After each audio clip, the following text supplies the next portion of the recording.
Robots usually get their marching orders from humans, but what if they could operate on their own, or even learn by observing other robots? We would like to make the robots adaptive, learn about the environment, and reconfigure themselves based on this knowledge that they acquire.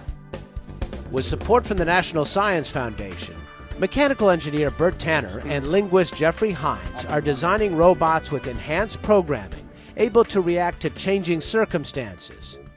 Today we're going to look at speech perception.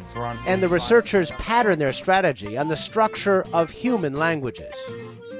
One goal for this project at the University of Delaware is to design cooperative robots that can operate autonomously and communicate with each other when deployed at a fire or disaster site. If the two robots can work together, then you can have one robot can open the door and the other robot can then fly through it. And then in that sense, those two robots working together can accomplish more than they could if they were working independently. Tanner and Heinz say that understanding how babies learn to put words together will help create a more useful programming code for robots. So a robot sentence, in a sense, is just a sequence of actions that it's conducting. He says in every language there are rules about which sounds go together and which ones don't. Toddlers learn those rules as they learn to talk.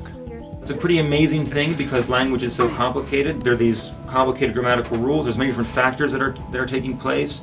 And again, it seems to be done very quickly without very much effort.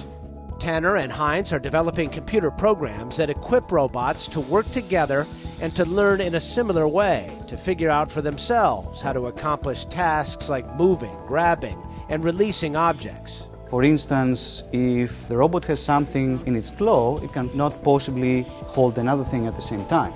It has to leave it down before it picks up something else. We are trying to teach our robots these type of constraints, and this is where some of the techniques that we find in linguistics come into play. You know the old saying, 2 heads are better than 1. Well, that may apply to circuit boards as well. For Science Nation, I'm Miles O'Brien.